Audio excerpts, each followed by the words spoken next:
நமக்கு ஆகாத 3 விஷயங்கள். நம்ம என்ன சூழ்நிலையில இருக்கும்போது கோயிலுக்கு போகக்கூடாது. இது நார்மலா கடவுளுக்கு ஆகாதுன்னு சொல்லுவோம். ஆனா கடவுளுக்கு எல்லாமே ஒத்துக்கும். அந்த கடவுள் கோயிலுக்கு தெய்வ கோயிலுக்கு நம்ம போறதுனால, நமக்கு ஒத்து வராத விஷயங்கள் என்னன்னு பார்க்க போகிறோம். சரிங்களா? அது என்ன இறப்பு தீட்டுன்னு கேட்கிறீங்களா? இப்போ நம்ம வீட்ல ஒருத்தவங்க இறந்துட்டாங்க. அந்த இறந்ததிலிருந்து 1 வருஷத்துக்கு அந்த எந்த ஃபெஸ்டிவலும் செலிப்ரேட் பண்ண மாட்டாங்க. தீபாவளி, பொங்கல் வேற எந்த ஒரு ஃபெஸ்டிவலும் செலிப்ரேட் பண்ண மாட்டாங்க. அது என்ன காரணம்னு தெரியும். நம்ம இந்த மாரி பண்ணும்போது, அவங்களுக்குள்ள ஒரு ஃபீல் கிடைக்கும்.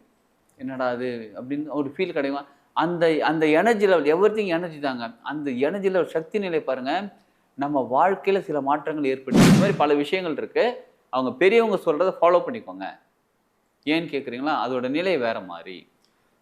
ஏன் லாங் டிரைவ் போகக்கூடாது? ஏன் அதிகமா டிராவல் பண்ணக்கூடாதுன்னா, அந்த ஆத்மாக்கள் இருக்காங்க பாருங்க. என் பையன், என் பொண்ணு, என் பசங்க, என்னோட உயிர் உறவுகள் இவ்வளோ ஜாலியா டிராவல் பண்ணிட்டு இருக்காங்கல்ல, நீனும் என் கூட வான்னு சொல்லிட்டு அவங்க நெனைக்கிறதுக்கான வாய்ப்புகள் இருக்குன்னு நெனச்சா அங்க நடக்கும். வாழ்க வளமுடன். Healing hands education healing centre தங்கள் அன்புடன் வரவேற்கிறது. நமக்கு ஆகாத 3 விஷயங்கள். நம்ம என்ன சூழ்நிலையில இருக்கும்போது கோயிலுக்கு போகக்கூடாது. இது நார்மலா கடவுளுக்கு ஆகாதுன்னு சொல்லுவோம். ஆனா கடவுளுக்கு எல்லாமே ஒத்துக்கும். அந்த கடவுள் கோயிலுக்கு தெய்வ கோயிலுக்கு நம்ம போறதுனால, நமக்கு ஒத்து வராத விஷயங்கள் என்னன்னு பார்க்க போகிறோம். சரிங்களா? மொத்தம் நெறைய இருக்குங்க. இதுல ரொம்ப முக்கியமான ஒரு 3 விஷயத்த இப்ப பார்க்க போகிறோம். 1 இறப்பு தீட்டுன்னு சொல்லுவாங்க. அது என்ன இறப்பு தீட்டுன்னு கேட்கிறீங்களா? இப்போ நம்ம வீட்ல ஒருத்தவங்க இறந்துட்டாங்க. அந்த இறந்ததிலிருந்து 1 வருஷத்துக்கு அந்த எந்த ஃபெஸ்டிவலும் செலிப்ரேட் பண்ண மாட்டாங்க. தீபாவளி, பொங்கல் வேற எந்த ஒரு ஃபெஸ்டிவலும் செலிப்ரேட் பண்ண மாட்டாங்க. அது என்ன காரணம்னு தெரியுங்களா? நம்ம பூமிக்கு இந்த உலகத்துல இருக்கிறவங்களுக்கு 365 நாளுங்கிறது 1 வருஷம். ஆனா மேல் உலகத்துக்கு அது 1 நாள் கணக்கு. சரிங்களா? அப்ப இறந்தவர்கள் இங்கிருந்து அங்க போறதுக்கு 1 நாள் ஆகுதுன்னு வச்சுக்கோங்களேன். 1 நாளுக்குள்ள அவங்க போய் சேர்றாங்க. அவங்களுக்கு அது 1 நாள். நமக்கு அது 1 வருஷம். அப்ப அந்த 1 வருஷத்துக்குள்ள நமக்கு இருக்கக்கூடிய 1 வருஷத்துக்குள்ள நம்ம இங்க செலிப்ரேட் பண்றோம்னு வச்சுக்கோங்களேன். கோயிலுக்கு போறோம், தேங்காய் உடைச்சு பூஜை பண்றோம், அர்ச்சனை பண்றோம். இந்த மாரிலாம் விஷயங்கள்லாம் பண்ணும்போது, அந்த ஆத்மா ரொம்ப ஃபீல் பண்ணுவாங்க. என்னடா இது இப்ப தான் நம்ம கிளம்பி வந்திருக்கிறோம். கிளம்பி ஒரு 2 மணி நேரம் கூட ஆகல. அதுக்குள்ள இவங்கலாம் இவ்ளோ செலிப்ரேட்டா ஜாலியா ஜோஷா இருக்காங்களே! அவங்க ஆத்மா உலகத்துக்கு போய் சேர்றதுக்கு முன்னாடியே, நம்ம இந்த மாரி பண்ணும்போது, அவங்களுக்குள்ள ஒரு ஃபீல் கிடைக்கும்.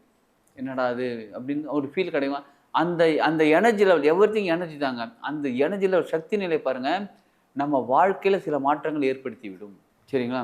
அப்ப நம்ம கால்குலேஷனா பண்ண முடியல. எப்படின்னா, அங்க 1 நாள்ங்கிறது இங்க 1 வருஷம்ன்றது கற்பனை கூட பண்ணி பார்க்க முடியாத ஒரு டியூரேஷனா இருக்கு பாருங்க. அதனால தான் நம்ம எதுவுமே பண்றதில்ல. ஸோ யாராவது வீட்ல உங்களுக்கு இறந்திருக்காங்க அப்படின்னா, அது இறப்பு தீட்டுன்னு சொல்லுவாங்க. அந்த வீட்டுக்கு நார்மலா நல்ல ஒரு விஷயங்கள் நடக்க மாட்டாங்க. கல்யாணம் பண்றது இந்த மாரி எதுவுமே பண்ண மாட்டாங்க. கோயிலுக்கும் அதிகமா போங்க. 1 மாசத்துக்கு 30 நாள் சில வீட்ல ஒரு மாரி மாரி இருக்கும். ஒரு ஜாதி, மதத்தில 30 நாள்ம்பாங்க, 15 நாள்ம்பாங்க. அந்த இதெல்லாம் சாங்கியங்கள்லாம் முடிச்ச பிறகு கோயில் போலாம்பாங்க. கோயில் போகலாம். ஆனா தேங்காய் உடைச்சு அர்ச்சனை பண்றது, அபிஷேகம் பண்றது இந்த மாரிலாம் பண்ணக்கூடாது. சிலர் எப்படின்னா, 1 வருஷத்துக்குமே கோயிலே போக்கூடாதுன்னு சொல்லுவாங்க. கோயில் பக்கமே போக்கூடாது அப்படிம்பாங்க. சிலர் எப்படின்னா, மலை கோயில் ஏறக்கூடாது. சிலர் கார் ஓட்டக்கூடாது. செல்ஃப் டிரைவ் எதுவும் பண்ணாதீங்க. லாங் டிரைவ்லாம் போகாதீங்கன்னு சொல்லுவாங்க. இந்த மாரி பல விஷயங்கள் இருக்கு. அவங்க பெரியவங்க சொல்றத ஃபாலோ பண்ணிக்கோங்க. ஏன்னு கேட்கிறீங்களா? அதோட நிலை வேற மாரி. ஏன் லாங் டிரைவ் போகக்கூடாது? ஏன் அதிகமா டிராவல் பண்ணக்கூடாதுன்னா, அந்த ஆத்மாக்கள் இருக்காங்க பாருங்க. என் பையன், என் பொண்ணு, என் பசங்க, என்னோட உயிர் உறவுகள் இவ்வளோ ஜாலியா டிராவல் பண்ணிட்டு இருக்காங்கல்ல, நீனும் என் கூட வான்னு சொல்லிட்டு அவங்க நெனைக்கிறதுக்கான வாய்ப்புகள் இருக்குன்னு நெனச்சா அங்க நடக்கும். அது ஏன் ஆக்சிடென்ட்ல தான் நடக்கணுமா? அதெல்லாம் நம்ம கேள்வி கேட்கலாங்க. 1000 கேள்வி வேணாலும் கேட்கலாம். சில விஷயங்கள் உணர்வு பூர்வமா உணரும்போது மட்டும் தான் அதற்கான விஷயங்கள் நமக்கு கிடைக்கும். சரிங்களா? நம்ம முன்னோர்கள் சும்மா சாதாரணமா எல்லாத்தையும் சொல்லி வச்சுட்டு போல. எல்லாத்தையும் ஒரு பெரிய காரணத்தோட சொல்லி வச்சுட்டு தான் போயிருக்காங்க. அதுக்கு பின்னாடி பயங்கரமான சயின்ஸ் இருக்குது. நம்ம எல்லாத்துக்கும் ப்ரூஃப் கேட்டுட்டு இருக்கோம். ப்ரூஃப் கிடையாது இதுக்கெல்லாம். உங்களுக்கு உயிர் இருக்குன்னு உங்களால ப்ரூஃப் பண்ண முடியுமா? நான் எந்திச்சு நடக்கிறேன். டாக்குமெண்ட் எடுத்து சர்டிஃபிகேட் எடுத்து தர முடியுமா உங்களால? எனக்கு உயிர் இருக்குன்னு சொல்லி சர்டிஃபிகேட் எடுத்து தர முடியுமா? தர முடியாது. அவங்க இறந்துட்டாங்க. அவங்களுக்கு உயிர் சக்தியில நாடிலாம் நின்னு போச்சுன்னு வேணா டாக்குமெண்ட்ல குடுப்பாங்களே தவிர, அந்த இசிஜி இருக்கு பாருங்க, அத தான் நம்ம வேணா உயிரோட தான்ப்பா இருக்காங்க. இசிஜி தான்ப்பா இருக்குன்னு சொல்லி அந்த மாரி தான் காமிக்க முடியும். நீங்க உயிரோட இருக்கீங்க. உங்களுக்கு எவ்வளோ கிலோ உயிர் இருக்கு, இல்ல எவ்வளோ வோல்ட் உயிர் இருக்கு, எவ்வளோ ஹெர்ட்ஸ் உயிர் இருக்குன்னு சொல்லி அத மெஷர் பண்ண முடியாது. சரிங்களா? அதனால எல்லாத்துக்கும் டாக்குமெண்ட் கேட்காதீங்க. எல்லாத்துக்கும் ப்ரூஃப் கேட்காதீங்க. சரிங்களா? அதனால இத ஃபாலோ பண்ணுங்க. சரி. இது இறப்பு தீட்டுன்னு சொல்றது. அடுத்தது பிறப்பு தீட்டு.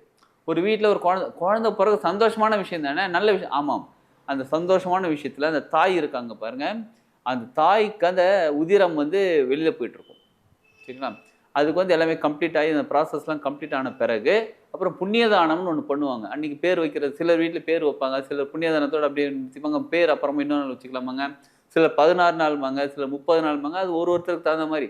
அப்போ பெரியவங்க என்ன சொல்லியிருக்காங்களோ அந்த டியூரேஷன் வரையிலும் நீங்கள் கோயில் போகாமல் இருக்கிறது நல்லது. யார் கோயில் போகாமல் இருக்கிறதுனா அந்த தாய், அந்த குழந்தை பெற்றாங்க பாருங்கள் அந்த தாய், ப்ளஸ் அவங்க கூட ரொம்ப க்ளோஸாக இருக்காங்க பாருங்கள் அவங்க. அதுக்கப்புறம் முடிஞ்ச அளவு அந்த வீட்டில் இருக்கக்கூடியவங்க. இப்போ வீட்டில் ஒரு ஹஸ்பண்டு ஒய்ஃபு, அந்த ஒய்ஃபுக்கு ஒரு குழந்தை பிறந்திருக்கு, அதை பார்த்துக்கிறது அவங்க அம்மா வந்திருக்காங்க.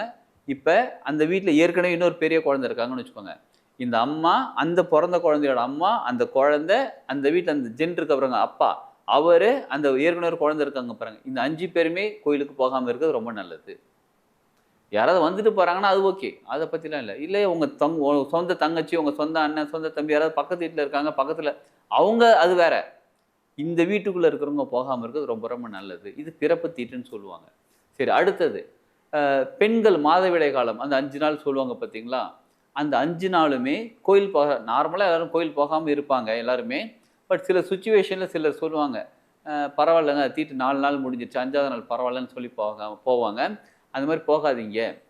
சரி, மொத்தமாக இந்த தீட்டு அப்படின்னா என்ன தெரியுங்களா, நம்ம சக்தி நிலை மாறி இருப்பது.